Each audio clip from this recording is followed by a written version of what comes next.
विहीर होती, विहीर. आणि त्या विहिरीमध्ये तो एक दारू पिणारा होता ना, तो त्या विहिरीमध्ये जाऊन बघतो आणि त्याच्यामध्ये बघितल्यानंतर त्याला चंद्र दिसतो. काय दिसतो? चंद्र दिसतो. कारण चंद्र हा माथ्यावर आल्यामुळे तो विहिरीत दिसतो, त्याचं प्रतिबिंब दिसतं.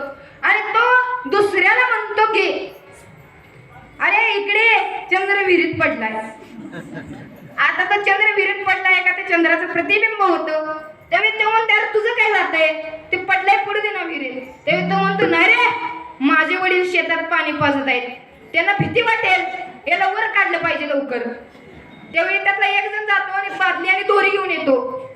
ते आल्यानंतर आता जोपर्यंत पाणी स्थिर होतं तोपर्यंत ते प्रतिबिंब एका जागेवर होतं.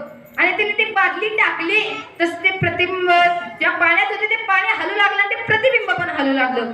तेव्हा ते दारुडे म्हणते चपळ आहे, चपळ आहे, बादलीतच बसना.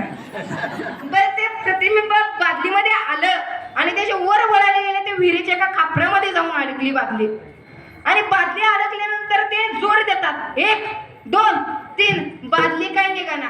एकानं पाय असा ताणला आणि 1 2 3 म्हटले, ती दोरी तुटली आणि बादली खाली पडली. आणि हे वर बघतात तर वर चंद्र होता. ते म्हणतात बघ एका दणक्यात चंद्र वर गेला. आता चंद्र वरच होता. म्हणजे दारूच्या नशेमध्ये असं होतं. आणि संसार सुद्धा जर दुःख रूप वाईट जर कशाने होत असेल ना, तर ते व्यसनाने होतं.